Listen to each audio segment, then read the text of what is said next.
ثقة في الله. نادي الزمالك النادي الوحيد اللي ما بيحدش بيتكلم على صفقاته، نتكلم على كام ايقاف قيد بدل كام صفقة. الموضوع بتاع سنتين ايقاف القيد التأديبيين اللي هيتطبقوا على الزمالك حتى لو دفع فلوس صلاح مصدق، ده انا شايفه في صالح الزمالك، واقول لكم ليه. بس حابب اتكلم على الكابتن فرج عامر الاول. فرج عامر اللي انا هسميه فرج عبد الحفيظ، هو المتحدث الرسمي باسم نادي الاهلي مؤخرا. اول حاجه طلع ببوست بيتريق على بزيرة ويقول بزيرة فقوس، بيتريق على اساس ان هي فاموس يعني. راح البرازيل ومش راجع تاني الا لما ياخد فلوسه. واضح ان بزيرة عامل حرقان جامد، ولدرجة ان واحد رئيس نادي احنا تعاوننا معاه وعنده حسام اشرف المهاجم بتاعه اعاره مننا، خد قبل كده مننا عمر صلاح، فتوح كان اعاره، مصطفى فتحي، نسي كل ده. ومن كتر الحرقان بتاع بزيرة عمال يتكلم، ما بيتكلمش على النادي اكتر ما بقى بيتكلم على نادي الزمالك. بعد كده يطلع يقول يا خساره زيكو ليه ما راحش الاهلي، كان المفروض يروح الاهلي، ده اهلاوي. قبلها افريقيا ما تنفعش من غير الاهلي، وده رئيس نادي في منظومه المفروض ان فيها حياديه، وفي دوري المفروض ان فيه حياديه. نتمنى من الكابتن حسين لبيب اللي مختفي ان هو ياخد اكشن، ياخد قرار، يقول مثلا احنا هنوقف التعامل مع نادي سموحه، مش هنديله صفقات تاني، مش هنشتري منه اي منظر. جون ادوارد يطلع يتكلم. اما بالنسبه لايقاف القيد فانا شايف ده في مصلحه الزمالك. ليه؟ ان انت ترتكب نفس الاخطاء كل سنه وبتنتظر نتائج مختلفه، ده غباء.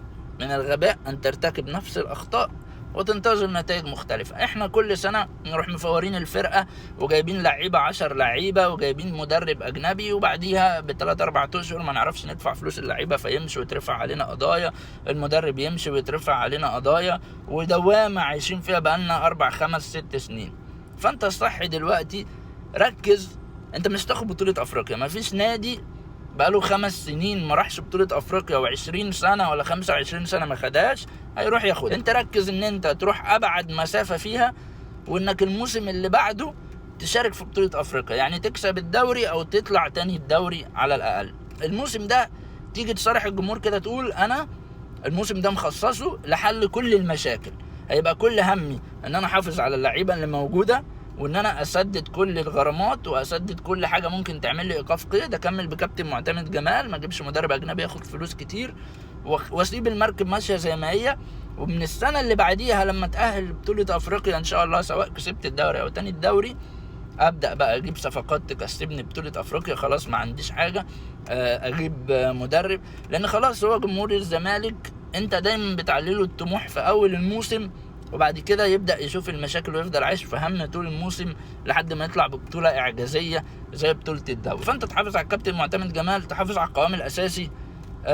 في 2 لعيبة، أحمد حمدي سيف فاروق جعفر، ما ينفعش الاتنين يمشوا، يا اما تحافظ على أحمد حمدي يا اما تحافظ على سيف فاروق جعفر، لأن المركز ده ما بقاش عندك فيه غير آدم كايد، عبد الله السعيد حتى ما بقاش بيلعبوا، وآدم كايد مستواه مش ثابت، فلازم هتستعين بواحد من دول.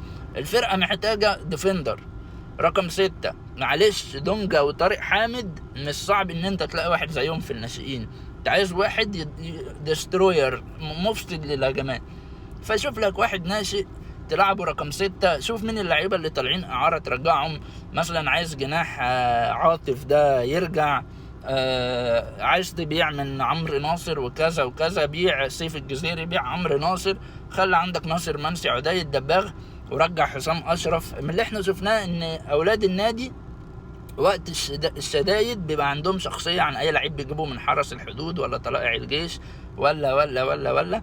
فانت اعتمد على اولاد النادي، اشتغل صح السنه دي، ما ترفعش طموح الجماهير وتقول انا اجيب مصطفى محمد واخد بطوله افريقيا، تخلي ممدوح عباس يطلع يتحكم فيك.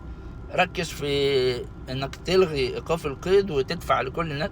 وبعدين مش معقوله صلاح مصدق يقول لك عشان $34 يتوقف لنا القيد 2 سنين.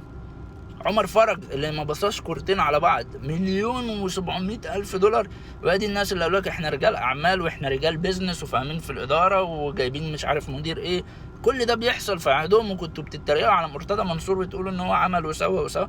كابتن احمد سليمان طالع يقول عادي 7 مليون ما الاهلي دفعهم ل2 مدربين، هو بقى العادي ان انت تدفع 7 مليون غرامات كل سنه، $7 مليون؟ ومتضايق ان احنا بنتكلم على غرامات صلاح مصدق ولا وقف صلاح مصدق. ده طالع من سنتين، ده مؤامره. ليه مؤامره؟ ما هو موضوع حقيقي.